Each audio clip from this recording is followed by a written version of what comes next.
अस्सलाम वालेकुम।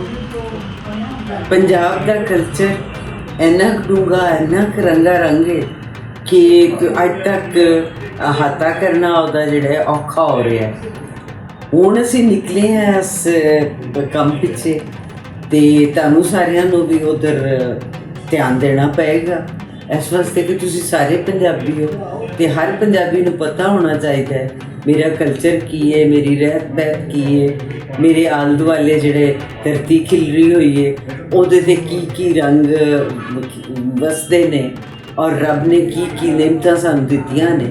ਇਹਦੇ ਸਾਰੇ ਬਾਰੇ ਜਾਣਨ ਲਈ 14 ਮਾਰਚ ਨੂੰ ਬਰਨੀ ਗਾਰਡਨ ਆਓ ਤੇ ਉੱਥੇ ਆ ਕੇ ਤੇ ਵੇਖੋ ਕਿ ਕਿੰਨੇ ਰੰਗ ਨੇ, ਕਿੰਨੇ ਰੂਪ ਨੇ ਸਾਡੇ ਪੰਜਾਬ ਦੇ ਕਲਚਰ 'ਤੇ ਤੇ ਫਿਰ ਤੁਹਾਨੂੰ ਪਤਾ ਲੱਗੇਗਾ, ਤੁਹਾਨੂੰ ਮਾਣ ਹੋਏਗਾ ਕਿ ਪੰਜਾਬ ਸਾਡਾ ਕਿੰਨਾ ਕੁ ਮਾਣਯੋਗ ਹੈ, ਕਿੰਨਾ ਆਦਰਯੋਗ ਹੈ। ਜਿਵੇਂ ਪੰਜਾਬ ਵਸਦਾ ਰਵੇ ਪਾਕਿਸਤਾਨ।